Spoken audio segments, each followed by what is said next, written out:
मंदिर मंदिर घाट घाट काशी से प्रधानमंत्री मोदी ने उत्तर प्रदेश चुनाव का बजाया डमरू, जिसको लेकर इंडिया में मचा है बवाल।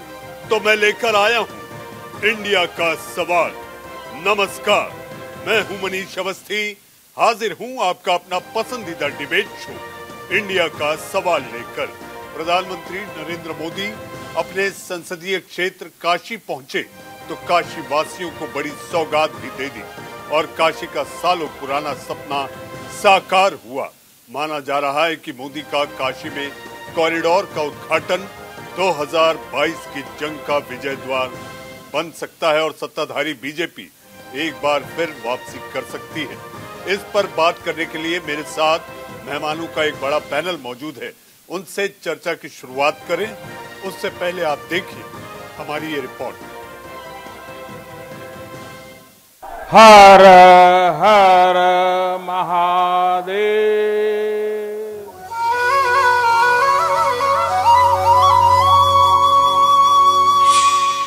काशी बनेगी चुनाव का टर्निंग पॉइंट।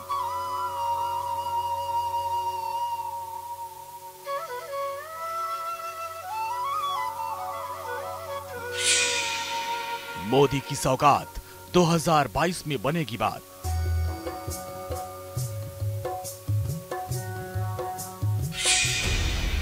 काशी से बनेगी यूपी विजय की बात।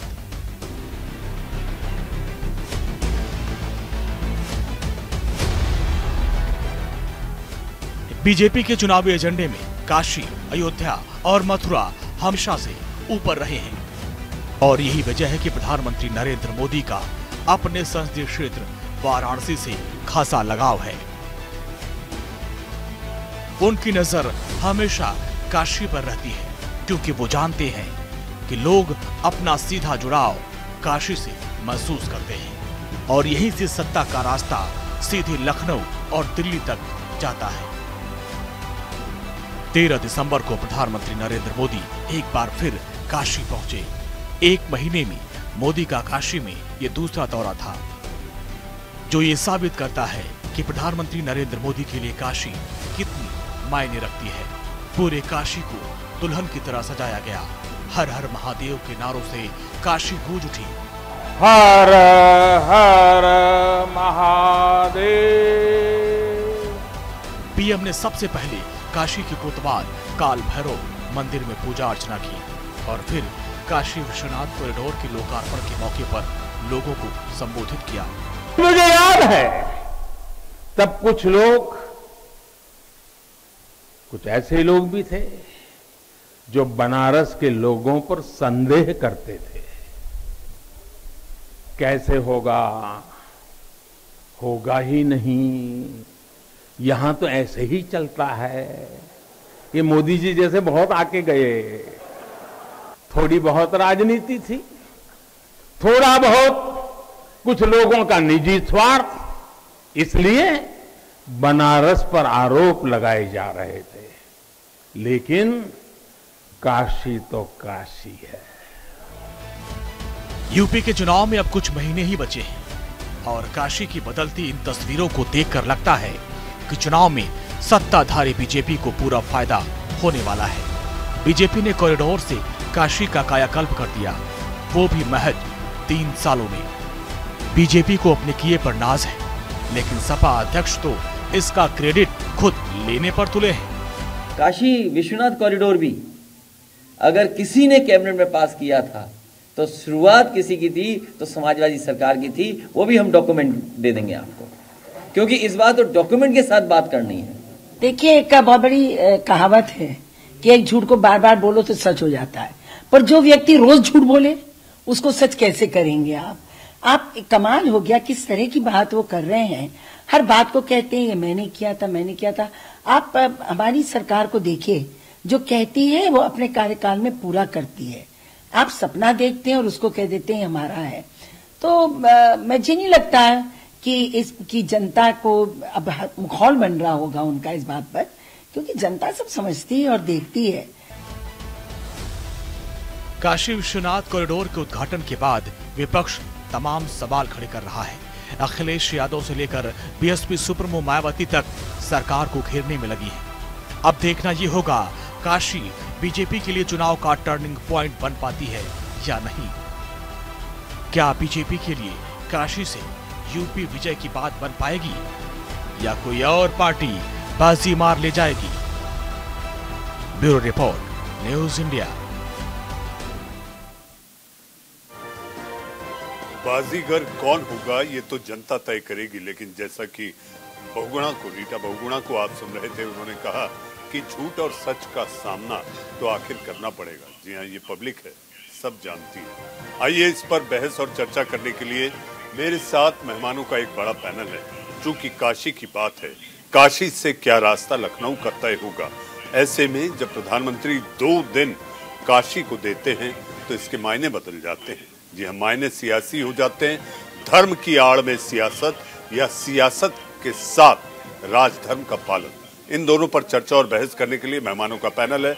मेरे साथ स्टूडियो में मौजूद हैं आचार्य शैलेश तिवारी जी, मेरे साथ समाजवादी पार्टी के राष्ट्रीय प्रवक्ता नासिर सलीम साहब हैं, मेरे साथ फैजान खान साहब बहुजन समाज पार्टी के आप प्रवक्ता हैं, और मेरे साथ मुदित अग्रवाल जी। जी हाँ, मुदित अग्रवाल आप कांग्रेस के प्रवक्ता हैं, आप हमारे साथ हैं, और हमारे साथ फैजान खान साहब। जी हाँ, सारे मेहमानों का बहुत बहुत स्वागत। इससे पहले जिस तरह से प्रधानमंत्री ने काशी में चुनावी डमरू बजाया, तो आज के इस बहस की शुरुआत हमारे साथ आचार्य शैलेश तिवारी जी हैं। तो मैं ये चाहूंगा कि बहस की शुरुआत, चूंकि चुनावी है, तो बहस की शुरुआत भी शंखनाद के साथ हो। आचार्य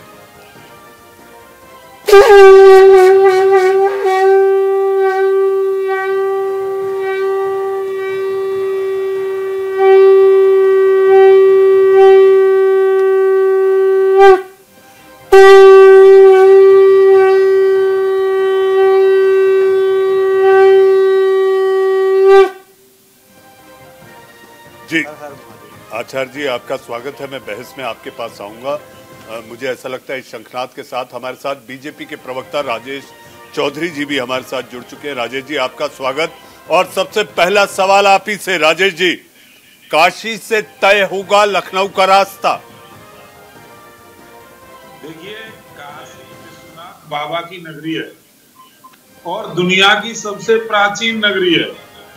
ये हमारे लिए न लखनऊ का रास्ता हो सकती है, न दिल्ली का रास्ता हो सकती है, न कहीं दूसरा रास्ता हो सकती है। हमारे लिए वो श्रद्धा की नगरी है, हमारे लिए पूजा के योग्य नगरी है, हमारे लिए वहां की गंगा में याचमन करने के लिए, वो हमारे लिए राजनीति का विषय नहीं हो सकती। मनीष जी, ये हमारी श्रद्धा का केंद्र है। जितने भी धार्मिक स्थल है वहां पर जिस तरह से पहले काशी नगरी का विकास नहीं हुआ था, पतली पतली गलियां थी, सीवेज की व्यवस्था नहीं थी, मंदिर की दयनीय स्थिति थी, विकास के नाम पर कुछ नहीं था।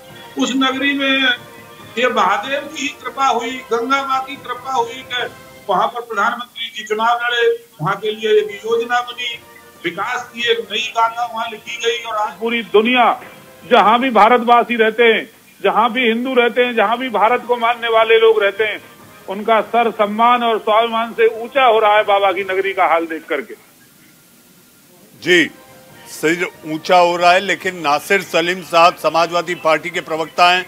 नासिर साहब, बीजेपी कह रही है बदहाली थी। अभी कुछ देर पहले प्रधानमंत्री जी ने काशी की जनता को संबोधित किया, उन्होंने भी ये कहा कि काशी इससे पहले जो आज काशी की तस्वीर है, बदहाली थी, सकरी गलियां थी, आप गंदगी थी, स्वच्छता को लेकर दूर दूर तक कुछ नहीं दिखाई देता था।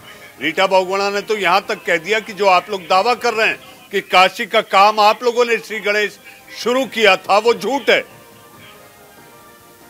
आदाब, नमस्कार मनीष भाई। देखिए, बहुत अच्छा सवाल आपने रखा है मुझसे। देखिए, सबसे पहली चीज तो मैं ये बोलना चाहूंगा उत्तर प्रदेश के समाजवादी पार्टी की तरफ से कि बहुत बहुत मुबारक पूरे प्रदेशवासियों को कि काशी विश्वनाथ मंदिर जी की जो कॉरिडोर की बात हुई, शुरू हुआ, उसका इन्होंने उद्घाटन किया और हमें खुशी है कि प्रदेश आगे बढ़ रहा है और उन्नति की तरफ बढ़ रहा है। इसमें कोई दुराई नहीं है, इसमें कोई राजनीति नहीं करनी, मगर थोड़ा सा श्रेय लेना जरूरी और देना भी जरूरी है। देखिए, मैं आपके सामने सिर्फ और सिर्फ सच रखना चाहूंगा और तथ्य रखना चाहूंगा, क्योंकि जो मीडिया में जो छपी थी खबर 2015 में, वो आप सबके सामने है मनीष भाई। सबसे पहली चीज ये है कि हमने समाजवादी पार्टी की सरकार ने, अखिलेश जी की सरकार ने 5,50 करोड़ रुपए के लिए, इस बजट के लिए, उत्तर प्रदेश के बजट से निकाल के काशी विश्वनाथ की जो फेसलिफ्ट हुई थी और कॉरिडोर का जो मामला शुरू हुआ था, उसकी सबसे पहली डिस्कशन यूपी बजट में पेश हुई और कैबिनेट ने उसको पास की। और ये रिकॉर्ड में है, ये कोई हवा की बातें नहीं। अभी मैं सुन रहा था रीटा बहुगुणा जी की बातें कि ये झूठ है। अगर ये झूठ है तो आप साबित कर दीजिए, ये तो कैबिनेट की बातें हैं। पहला सवाल, पहला पॉइंट। दूसरा पॉइंट ये है कि देखिए, ये पूरी डिस्कशन जब माननीय अखिलेश यादव मुख्यमंत्री थे और प्रधानमंत्री नरेंद्र मोदी जी थे, इन दोनों से मिलकर भेंट होके इसकी सारी डिस्कशन और बजट एलोकेशन जो हुई वो समाजवादी पार्टी की सरकार से हुई, और ये सारी चीजें आपके सामने हैं। तो इसलिए हमारी पार्टी का ये दावा है कि बहुत बहुत मुबारक, प्रदेश उन्नति की तरफ बढ़ रहा है, बहुत खुशहाल का माहौल है ये। मगर आप ये ना भूलिए कि जिसने इसकी स्थापना करी और जहां तक करोड़ों रुपए का आवंटन हुआ, जब इसमें शुरू हुआ, इसकी जो बात शुरू हुई, वो हमारी पार्टी में हुई, हमारी सरकार में। समाजवादी पार्टी का एक विजन था जो हमने जोड़ा। मैं मानता हूं कि नरेंद्र मोदी जी की ये कंस्टिट्यूएंसी है, मगर उस पर अगर हम रोक लगा सकते थे तो हम कर सकते थे, मगर हमने रोक नहीं लगाया, क्योंकि हम चाहते हैं कि प्रदेश सबसे ऊपर रहे। विकास के कामों को नासिर जी आप रोक लगाते भी कैसे? जनता को फिर क्या जवाब देते कि कोई विकास करने आया था और उसको आप रोक रहे हैं? नासिर जी, मैं आऊंगा आपके पास। मनीष भाई, ऐसा कई बार हुआ है पहले भी कि कई चीजें रोकी गई हैं। अब मैं उसी स्तर में आपसे सवाल पूछना चाहूंगा, जो हमारी पार्टी ने, जब आप एक तरफ कॉरिडोर की बात कर रहे हैं, हमारी पार्टी ने वरुणा नदी के स्वच्छता अभियान को और जो मेट्रो आनी थी वहां पे, वो क्यों रोकी गई? उस पर क्यों रोक लग गई? पिछले 4.5-5 साल होने को आ रहे हैं। हमने भी तो शुरू किया था उस पे काम, हमने कॉरिडोर तो एक एग्जाम्पल दिया था। नासिर साहब, आपके इस सवाल का जवाब मुझे लगता है कि आपके साथ पैनल पर बैठे बीजेपी के प्रवक्ता देंगे। हमारे साथ मुदित अग्रवाल जी हैं। मुदित जी, अगर आपको मेरी आवाज आ रही है, मंदिर मंदिर, घाट घाट, काशी से लखनऊ का रास्ता होगा तय, कुंडी खुलेगी काशी से।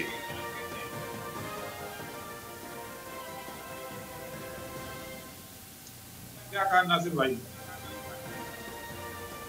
मुदित अग्रवाल जी,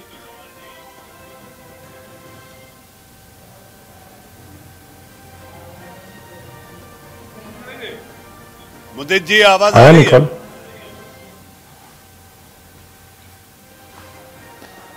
मुदित जी तक आवाज नहीं जा रही है। फैजान साहब, मैं आप ही के पास आ रहा हूं। मंदिर मंदिर, घाट घाट, लखनऊ का रास्ता, काशी से कुंडी खुलेगी।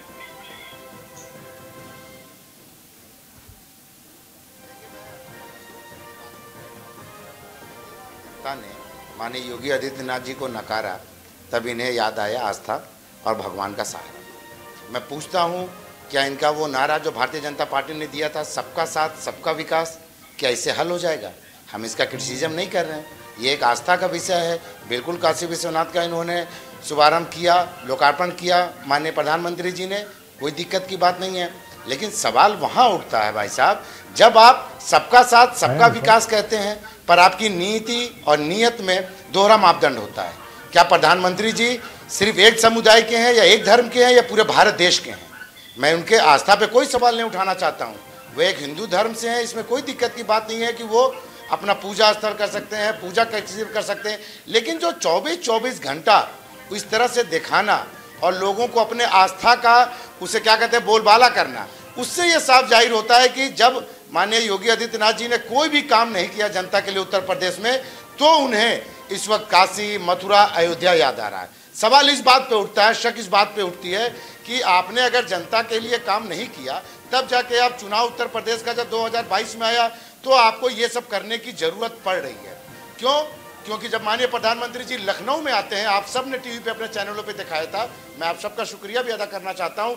उसी लखीमपुर में जब किसानों को जीप से रौंदा गया, और आज मेरे ख्याल से मुझे कहते हुए इस बात को हो रहा, जो बहुजन समाज पार्टी उस वक्त कहा था कि ये एक आपराधिक मुकदमा है और साजिश के तहत हुआ है, जो पुलिस के विवेचना में भी साबित होता है। क्या माननीय प्रधानमंत्री जी दो शब्द जनता के लिए नहीं कह सकते थे, अपने किसान भाई के लिए नहीं कह सकते थे, अपने गरीबों के लिए, मजदूरों के लिए नहीं कह सकते थे?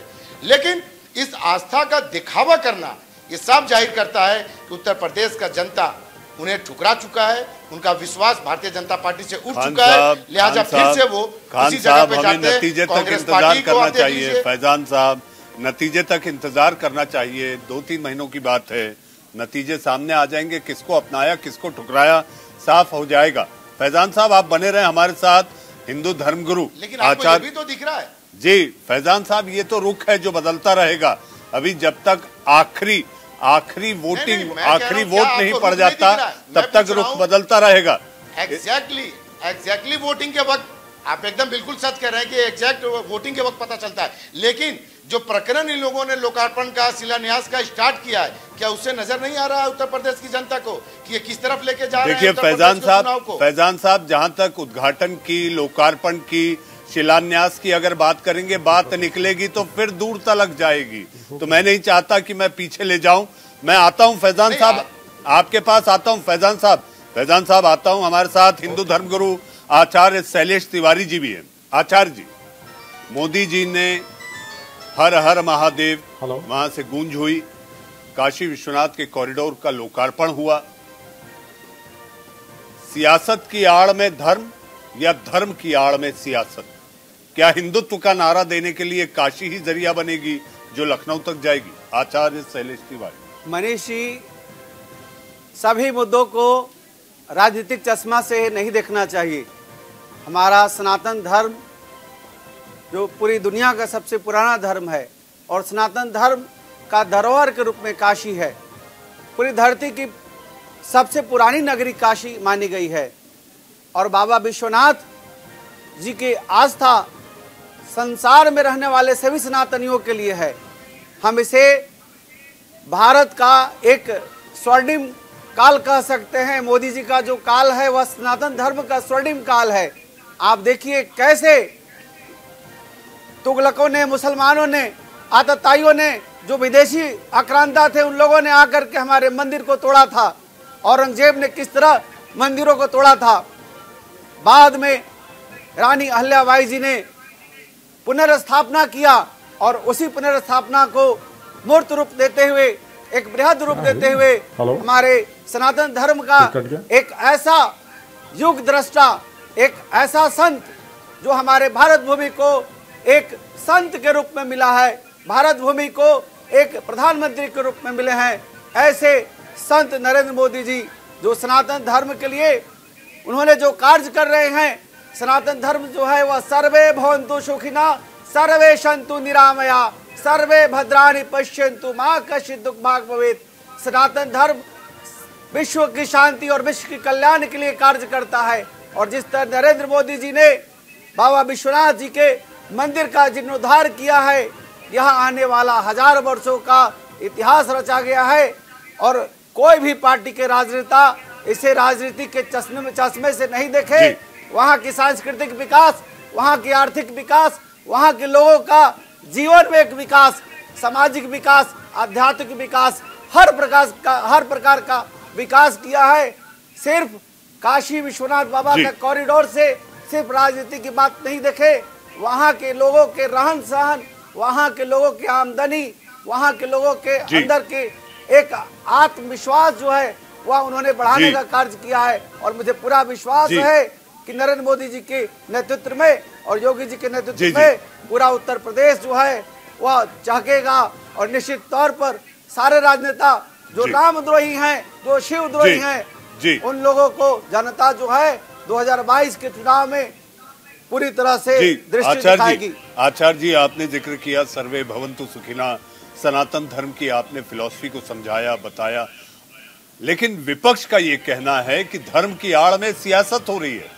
जैसा आपने फैजान खान साहब को सुना, फैजान साहब कहते हैं कि आखिर यही समय क्यों कि लोकार्पण हो रहा है, यही समय क्यों कि शिलान्यास हो रहे हैं।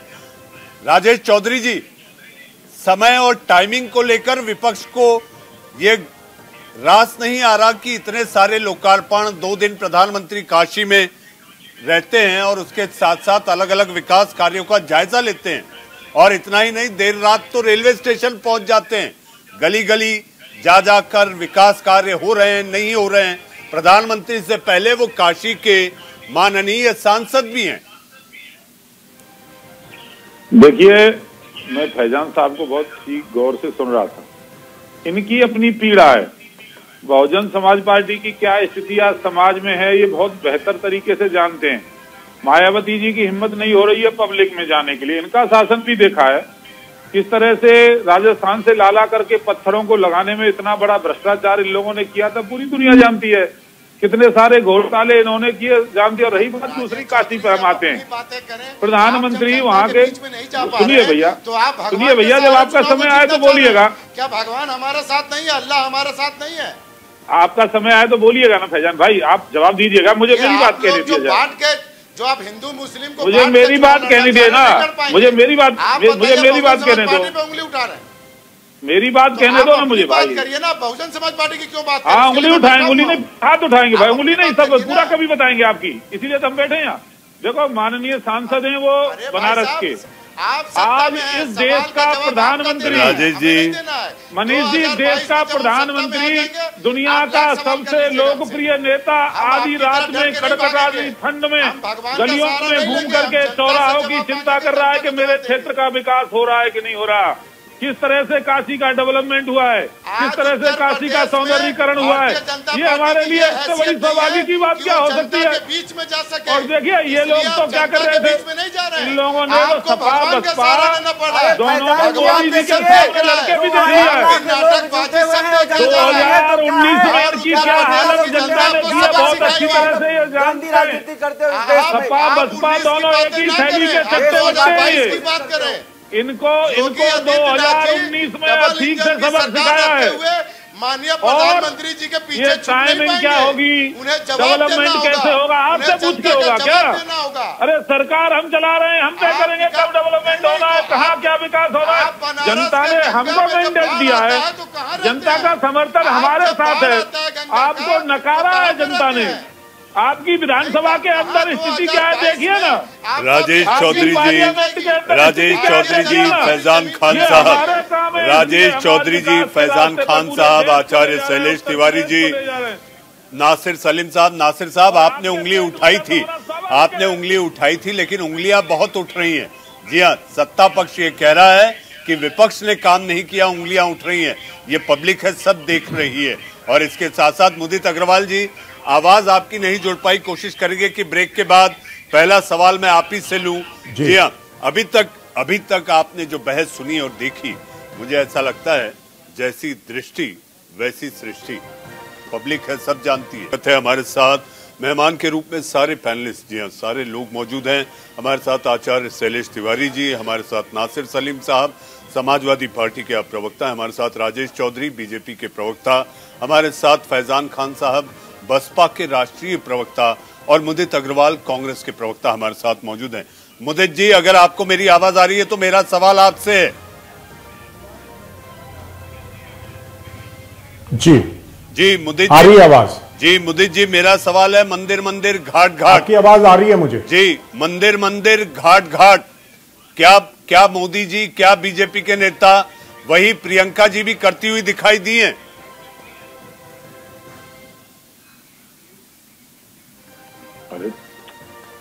देखिए, पहले मैं कुछ बातों का जवाब देना चाहूंगा। ये कहते हैं, देखिए, एक फैशन बन गया है बीजेपी का, आज तक देश में कहीं विकास नहीं हुआ, जब से मोदी जी आए हैं तब से विकास हो रहा है।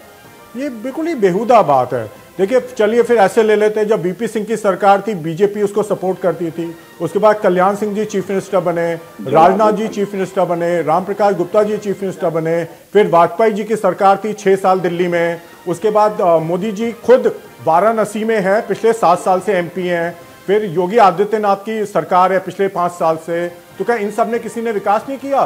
देखिए, ये विकास तो ये बहाना ढूंढते हैं कि विकास विकास चिल्ला लो और लोग मान जाएंगे हमारी बात। देखिए, तो बेकार की बातें हैं, मुद्दे की बात करते हैं।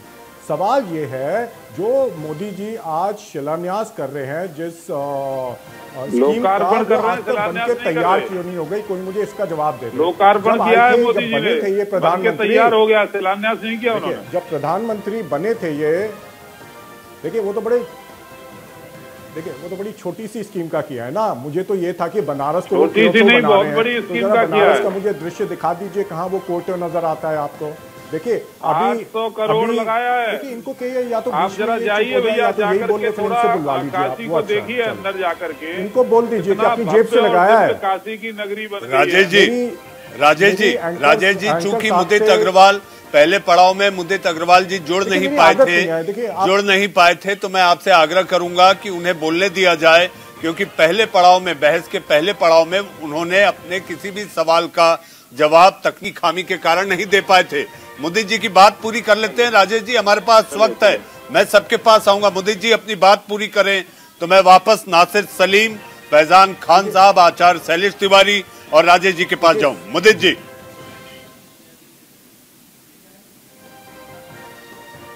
देखिए सवाल ये है कि मोदी जी चाहे बद्रीनाथ जी जाएं, केदारनाथ जी जाएं या काशी आते हैं, वो तभी क्यों आते हैं जब चुनाव होने वाला होता है।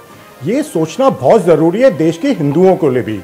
कहीं ना कहीं वो हिंदुओं को इमोशनली ब्लैकमेल करके उनका वोट लेना चाहते हैं। उनको हिंदुओं से और हिंदू धर्म से कोई मतलब नहीं है, ये मुझे संशय है। वरना क्या वजह है बद्रीनाथ जी तभी जाते हैं जब चुनाव आने वाले होते हैं, केदारनाथ जी तभी जाते हैं जब चुनाव आने वाले होते हैं या चुनाव के बीच में होते हैं, काशी भी तभी जाते हैं जब यूपी में चुनाव आने वाले होते हैं। तो ये सवाल देश से, ये सवाल देश से पूछना पड़ेगा। आप सनातनी हो, आप ऐसे बात मत करो।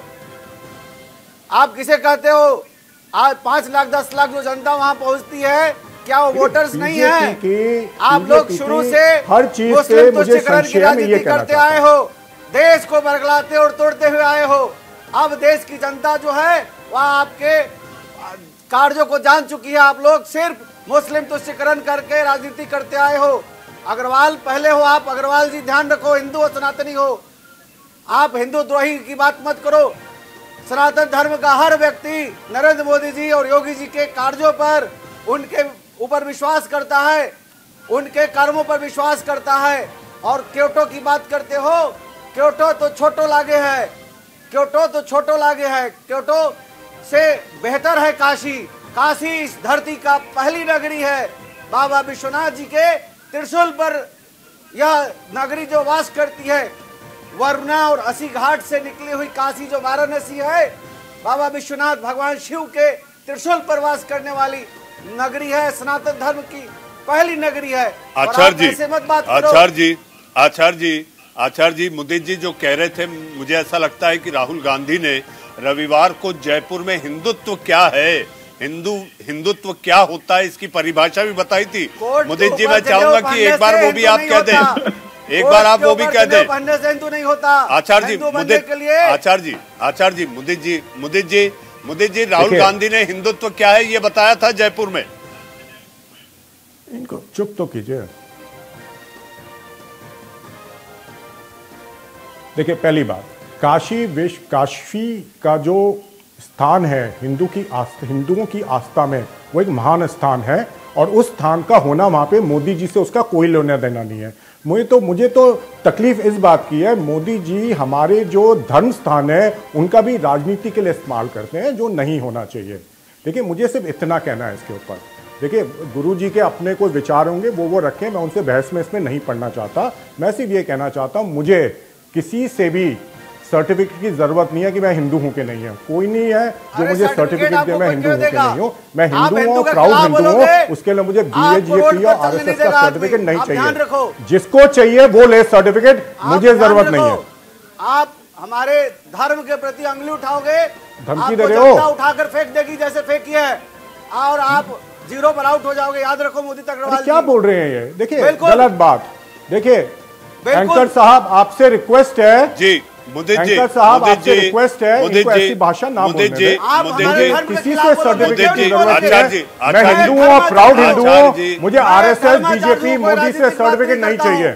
आचार्य जी थोड़ी शांति, मिथ्या ना बोलिए आचार्य जी, थोड़ी शांति, मिथ्या ना बोलिए आचार्य जी, मुदित जी आचार्य जी मिथ्या ना बोलिए। मुदित जी आ रहा हूँ आपके पास, मुदित जी कुछ और सवालों के साथ आ रहा हूँ। आचार्य जी थोड़ी शांति। मुदित जी आ रहा हूँ आपके पास कुछ और सवालों के साथ। नासिर सलीम, नासिर साहब आजकल अखिलेश यादव को गुस्सा बहुत आता है। जो व्यक्तित्व पहले बहुत शालीन हुआ करता था, इन दिनों अखिलेश यादव बहुत गुस्से में दिखाई देते हैं नासिर साहब, और जिन्ना, औरंगजेब, यूपी चुनाव में इन सब की भी गूंज सुनाई देने लगी है। देखिए मनीष भाई, ऐसा कुछ नहीं है। मैं आपको साफ बताना चाहूंगा, देखिए आज माहौल ऐसा है जो उत्तर प्रदेश गुजर रहा है, गुस्सा वाला ही, क्योंकि सबसे बड़ी चीज ये है कि महंगाई चरम पे है, बेरोजगारी चरम पे है, किसानों की आय दोगुना की बात करने का वादा था वो नहीं हो पाया, मंडी स्थापित करने की बातें थी वो नहीं हो पाई, कितनी बिजली का उत्पादन हुआ उत्तर प्रदेश में, इस पे कोई सवाल जवाब नहीं करने को आगे बढ़ रहा है। आवारा पशु एक बहुत बड़ा मुद्दा है मनीष भाई, इस पे कोई जवाब नहीं देता। और मैं आपसे ये कहना चाहूंगा आपके पैनलिस्ट के द्वारा कि देखिए मैनिफेस्टो की जो प्रोमिसेस थे 2017 में भाजपा का जो संकल्प पत्र था, आज उस पर चर्चा हो जाए। मैं आपसे चुनौती देता हूं आपके सबके पैनलिस्ट, भाजपा के पैनलिस्ट को, कि मुझे सिर्फ एक प्रोग्राम बता दें जो योगी जी ने खुद अनाउंस किया और उसने कंप्लीट कर दिया हो, योगी जी ने, मुख्यमंत्री जी। पीसीआर नासिर सलीम और राजेश चौधरी जी को फ्रेम में लाया जाए। राजेश चौधरी जी और नासिर सलीम फ्रेम पर आए। राजेश जी, आपको नासिर सलीम जी के सवाल सुनाई दे रहे हो, वो आपसे जवाब चाहते हैं कि आखिर यूपी में क्या हुआ। नासिर सलीम जी के जो नेता है ना, वो तो औरंगजेब के अनुयायी हैं। जैसे औरंगजेब ने शाहजहां को जेल के अंदर डाल दिया था, उन्होंने अपने पिताजी को अपदस्थ करके डाल दिया है। उनको सरदार पटेल और जिन्ना में अंतर नजर नहीं आता है। सरदार पटेल जो महान देशभक्त जिन्होंने इस भारत के निर्माण में अपनी बहुत बड़ी भूमिका अदा की, सब रियासतों को जोड़ने का काम किया। दूसरी तरफ वो देश को तोड़ने वाला गद्दार जिन्ना, जिससे हर भारतवासी नफरत करता है, उसको वो अपना आराध्य मानते हैं। तो ये इनकी प्रॉब्लम हो सकती है, हमारी प्रॉब्लम नहीं है। दूसरी बात, देश के प्रधानमंत्री के बारे में किस तरह से अपमानजनक बयान दिया। आप किसी को पर्सनल हो जा रहे हो, उसको मारने के लिए, मौत के लिए कह रहे हो कि अंतिम समय आ गया है। ये इनकी बौखलाहट है। इससे ये दिख रहा है कि ये हारेंगे। ये 4-4.5 साल तक तो निकले नहीं घर से बाहर, अपने महल में थे। और मैं दूसरी बात कहूंगा, अखिलेश यादव जी का आप राजनीतिक कैरियर देखिए। मनीष जी, अखिलेश यादव जी का राजनीतिक कैरियर देखिए। उनके पिताजी ने बनाया मुख्यमंत्री, और मुख्यमंत्री बनने के बाद एक कदम आगे नहीं बढ़े, वो लगातार पीछे जा रहे हैं। तभी से चुनाव हारते आ रहे हैं। 2012 के बाद 2014 का चुनाव उन्होंने हारा। 2014 के बाद 2017 में सत्ता से उत्तर प्रदेश की जनता ने उखाड़ करके फेंक दिए। 2017 के बाद चले गए मायावती के चरणों में, बुआ बबुआ की जोड़ी बन गई। उसके बाद 2019 में जनता ने कर दिया, और हाल में 2021 में पंचायत का चुनाव होकर चुका है। कहीं नजर नहीं आ रहे। अब यही बौखलाहट है, यही बौखला। दूसरा कोई काम नहीं, वो जानते हैं और लड़ने वाला है सपा बसपा का। देखिए सपा बसपा आरएलडी पता नहीं कौन कौन से संगठनों सबने लड़के देख लिया 2019 में। अभी तक जवाब नहीं दे पा रहे, बौखलाहट है, क्या कर सकते जवाब नहीं दे पा रहे, क्योंकि इनके पास है नहीं। काशी में यदि अच्छा काम हो रहा है तो उसकी प्रशंसा की मैं बार बार एक प्रोजेक्ट बता, एक शब्द प्रशंसा का नहीं कहा। अरे वो भगवान की नगरी है, वो भोले बाबा की नगरी है, कोई जवाब नहीं दे पा। भोले वैसे ही है, आपको इसकी प्रशंसा करनी चाहिए। सारी बातें प्रधानमंत्री अच्छा काम कर रहे हैं, योगी आदित्यनाथ जी अच्छा काम कर रहे हैं, अपना पूरा समय देकर के अपने क्षेत्र का पे ही उत्तर घुमाते रहेंगे तो जवाब घुमाते रहेंगे। जो मेन सवाल विकास का, सच बड़ा कड़वा होता है भाई, सच बड़ा कड़वा होता है। आपके कार्यकाल में उसी वाराणसी के अंदर साधु सन्यासियों पर हमला बोला गया, बर्बरता पूर्वक उनके ऊपर लाठीचार्ज हुआ, कितने साधु सन्यासियों के हाथ पैर तोड़ दिए, खून खच्चर हो गया, सर फट गए, उनको मारा। ये तो आपने दिया था काशी को। अरे हम विकास कर रहे हैं तो आप उसमें भी आपको दिक्कत हो रही है। रोड वहाँ बन रहा है तो हिंदू भी जाएगा, मुसलमान भी जाएगा, ईसाई भी जाएगा, सिख भी जाएगा, पारसी भी जाएगा। राजेश जी, राजेश चौधरी जी, नासिर साहब, राजेश चौधरी जी, नासिर साहब, मैंने आप दोनों को एक दूसरे से सवाल जवाब के लिए फ्रेम पर लाया था। मैंने अपने पीसीआर से जो निवेदन किया था कि आप दोनों आए, एक दूसरे से सवाल और जवाब, वाद विवाद, इन्हें बहस हो। लेकिन मुझे लगता है चूंकि तकनीक के जिस फॉर्मेट पर हम ये बहस करा रहे हैं, इसमें आप दोनों शायद अपनी एक दूसरे की आवाज ढंग से नहीं सुन पाए, क्योंकि आपको लाखों करोड़ों दर्शक देख रहे हैं, सुन रहे हैं। वो भी जानना चाहते हैं कि आप जिस पार्टी का प्रतिनिधित्व कर रहे हैं, नुमाइंदगी कर रहे हैं, आखिर वो पार्टी, उनकी दशा दिशा और सबका साथ सबका विकास का मंत्र जो आप लोग लेकर आगे बढ़ रहे हैं, उसका लाभ उनके जीवन पर कितना हुआ और आगे क्या होने वाला है। मैं आऊंगा, आप दोनों बने रहे, नासिर साहब, राजेश जी आप बने रहे। हमारे साथ फैजान खान साहब हैं। फैजान साहब, बीजेपी ने काशी से जीत का संकल्प लिया, बसपा कहां है? ये बताइए, जीत का संकल्प कोई कहीं से मिले। हमारे भी राष्ट्रीय महासचिव माननीय सतीश मिश्रा जी ने प्रमुख वर्ग का जो सम्मेलन था प्रबुद्ध वर्ग का, वो अयोध्या से शुरू किया। तो इसका क्या मतलब हम अपने सर्वजन हिताय सर्वजन सुखाय के मुद्दे से हट जाएंगे? हमारी नीति और नियत साफ है, हम अपने देश के संविधान के साथ हैं, हम सबके साथ हैं, लेकिन हम भारतीय जनता पार्टी की तरह नाटक नहीं कर सकते। ब्राह्मण समाज हम जब सतीश चंद्र भारतीय जनता पार्टी जो इस बात को कह रही है, मिश्रा सिर्फ पारिवारिक रूप से परिवार के लोगों को ब्राह्मण का प्रतिनिधि दिखाते हैं। ब्राह्मण समाज जो है सतीश चंद्र मिश्रा को ब्राह्मण का नेता नहीं मानता है। ये कौन बोल रहा है, ये कौन बोल रहे हैं? अवनी जी, ये जवाब बगा भारतीय जनता पार्टी के प्रवक्ता साहब से या किससे है? नहीं, ये आचार्य जी नमस्कार। आचार्य जी नमस्कार। आप लोगों का आचार्य जी संत, आप महान संत आचार्य जी, आप संत, आपका सम्मान है, आप एक संत हैं, संत के रूप में समान है, लेकिन आप अपने आप को राजनीति में ना लाएं। देखिए, कोई भी धर्म गुरु बिना धर्म की राजनीति हो ही नहीं सकती। विश्वास रखे और वो बिना धर्म का राजनीति हो ही नहीं सकती। आप मुख्यमंत्री बन जाइए, आप मुख्यमंत्री बन जाइए। धर्म जरूरत नहीं है, तो क्या करें? तो आप सारे मौलाना को, संतों को हम मुख्यमंत्री बना दें? सुनो या राजनीति को आप राजनीति में रहने दें? आप सही रास्ते पे लाता है। यदि राजनीति करने वाले लोग, सत्ता में बैठने वाले लोग यदि धार्मिक नहीं होंगे तो सही रास्ते पर काम नहीं करेंगे। तो आपकी क्या जरूरत है? ये राजेश साहब को हटाइए, आचार्य जी को ही प्रवक्ता बना दीजिए, हम उनसे जवाब सवाल कर लें। नहीं है, ब्राह्मण समाज सतीश चंद्र मिश्रा को नहीं मानता। हिंदुत्व का जो भाई ये बताइए, सतीश चंद्र मिश्रा को आपने राष्ट्रीय अध्यक्ष बना दिया है क्या? अरे मायावती जी कहाँ गई? चौधरी साहब, राजेश चौधरी जी, राजेश जी, राजेश जी,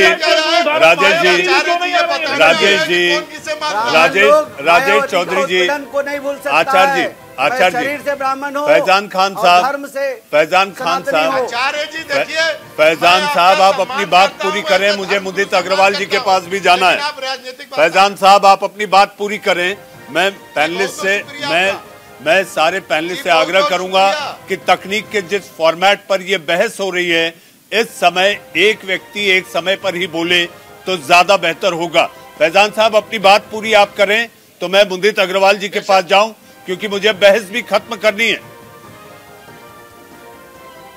जी, मैं वही बात कह रहा हूं कि देखिए, बहुत अच्छी बात है कि मैं न्यूज इंडिया के चैनल पे बैठा हुआ हूं, लाखों दर्शक मुझे देख रहे हैं। जिस हिसाब से भारतीय जनता पार्टी के प्रवक्ता बोल रहे हैं और बड़े मेरे सम्मानित धर्मगुरु आचार्य जी बोल रहे हैं, वो खुलेआम धमकी दे रहे हैं कि रोड पे चलना दुश्वारी हो जाएगा, कौन किसको वोट करेगा। आचार्य जी प्लीज, आप लोग धर्मगुरु हैं, आप लोग राजनीति के इसमें ना है, इसके लिए भारतीय जनता पार्टी पड़ी हुई है प्रवक्ता। ये आचार्य जी, और आप किसी दल का यहाँ सपोर्ट करने ना बैठिए। आप प्लीज, आप लोग अपने आस्था को बचाइए, आप लोग उसको देखिए, धर्म को बढ़ाइए, इसमें कोई रोक टोक नहीं है। इसीलिए बहुजन समाज पार्टी का नारा सर्वजन हिताय सर्वजन सुखाय, हिंदू मुस्लिम भाईचारा, और आप धर्म गुरुओं की सख्त जरूरत है इसमें, हिंदुस्तान की संस्कृति को बचाने के लिए, इस गंगा जमुनी तहजीब को बचाने के लिए। जी, गंगा जमुनी तहजीब बचाना जरूरी है। फैजान साहब, फैजान साहब, फैजान साहब, फैजान खान साहब, फैजान खान साहब, गंगा जमुनी तहजीब जरूरी है क्योंकि समाज में इसकी काफी जरूरत है। समाज चाहता है, समाज मजबूत तभी होगा जब गंगा जमुनी तहजीब एक दूसरे के प्रति सम्मान आदर भाव होगा। मुदित अग्रवाल जी, मुदित जी, कांग्रेस की तैयारी 40% तो महिलाओं की बात प्रियंका जी ने कर दी, आगे क्या? मंदिर मंदिर घाट घाट तो प्रियंका जी भी लगातार जाती रही हैं, राहुल जी जाते रहे हैं। यूपी में बीजेपी ने काशी से जीत का संकल्प लिया। मुदित जी,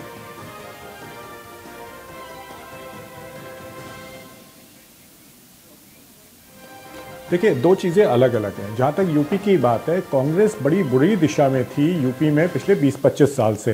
प्रियंका गांधी जी ने ज़मीन पे काम करके ऑर्गेनाइजेशन को सुदृढ़ करने की कोशिश की है और मुझे लगता है हमें बड़े अच्छे रिजल्ट्स इस असेंबली इलेक्शन में मिलेंगे।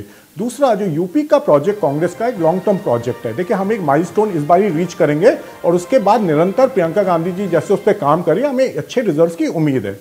लेकिन जहाँ तक मंदिर जाने की बात है, सब लोग मंदिर जा सकते हैं, सबकी अपनी आस्था है और आस्था वो निभाने में कोई बुरी बात नहीं है। मेरा सवाल कुछ और था। देखिए, आज क्या जो बीजेपी और संघ ने और उनके सपोर्टेड लोगों ने जो ये सर्टिफाइंग एजेंसी खोल रखी है कि हिंदू हम बताएंगे कौन है, देशभक्त को हम बताएंगे कौन है, तो मैं इस सर्टिफाइंग एजेंसी को बिल्कुल तरीके से रिजेक्ट करता हूं। मुझे बीजेपी और संघ और उनके जो लोग हैं उनसे कोई सर्टिफिकेट की जरूरत नहीं है कि मैं हिंदू हूं कि नहीं हूं, मैं देशभक्त हूं कि नहीं हूं। मैं हिंदू हूं, प्राउड हिंदू हूं, मैं देशभक्त हूं और प्राउड देशभक्त हूं। मुझे इन सब के लोगों की सर्टिफाइड एजेंसी की कोई जरूरत नहीं है। यहाँ कौन कौन है, हाथ खड़ा करे इस पैनल पे जिसको बीजेपी से इन सर्टिफिकेट्स की जरूरत है। एंकर साहब को मिला के वो हाथ खड़ा कर दे, किसको जरूरत है। क्या आचार्य साहब, आपको भी क्या बीजेपी की जरूरत है कि बीजेपी बताएगी कि आप हिंदू हो कि नहीं हो? ऐसे ही किसी हिंदुस्तानी को ये चीज बोलना, किसी हिंदू को ये चीज बोलना, ये बहुत ही गलत बात है और मोदी जी और आरएसएस ये करती रहती है। लेकिन मेरा सवाल ये था, क्या अगर यूपी में चुनाव नहीं आते तो क्या मोदी जी ये सब करने वहां जाते? सवाल ये है। इससे जनता को काफी पता चल जाएगा कि किसानों का बुरा हाल, नौकरियां देश में है नहीं, महिलाओं पे अत्याचार बढ़ रहा है, ख्याल है नहीं। तो कहीं ना कहीं बीजेपी खुद मानती है मुझे बहस खत्म करनी है, पूरा शासन है, मुझे बहस खत्म करनी है। मुदित अग्रवाल जी, कांग्रेस के प्रवक्ता नासिर सलीम साहब, समाजवादी पार्टी के प्रवक्ता फैजान खान साहब, बहुजन समाज पार्टी के राष्ट्रीय प्रवक्ता राजीव चौधरी जी, बीजेपी के प्रवक्ता आचार्य शैलेश तिवारी जी। आचार्य जी, मैं जाते जाते आपसे केवल एक वाक्य में जानना चाहूंगा कि हिंदुत्व की क्या परिभाषा है, ये आप बताते हुए मुझे इस इंडिया के सवाल को खत्म करना है। हिंदुत्व की परिभाषा है सब लोगों को प्रेम भाव से देखना, सब लोगों के ऊपर दया करना, सबके ऊपर जो है आशीर्वाद रखना, अपनत्व समझना। लेकिन जो शत्रु समझता है आपको, उसको पहचानने की जरूरत है। इस हिंदुत्व का, इस हिंदू का, इस सनातन का भरोसा करना, सनातन को आगे बढ़ाना, यही हिंदुत्व है। सब जीवों पर दया करना, सब जीवों पर विश्वास करना और जो अपने अंदर शत्रुता भाव दिखाई दे उसे पहचानना, यही हिंदुत्व है। जी आचार्य जी, इंडिया का सवाल कार्यक्रम हमने शंखनाद से शुरू किया था। जी हाँ, 5 राज्यों में होने वाले प्रदेशों के चुनावों को लेकर जाहिर सी बात है चुनावी बिगुल फूंक चुका है, लेकिन उत्तर प्रदेश को लेकर चुनावी डमरू भी बज चुका है, जिसकी गूंज लगातार आपको सुनाई देती रहेगी। इंडिया का सवाल में आज के लिए बस इतना ही।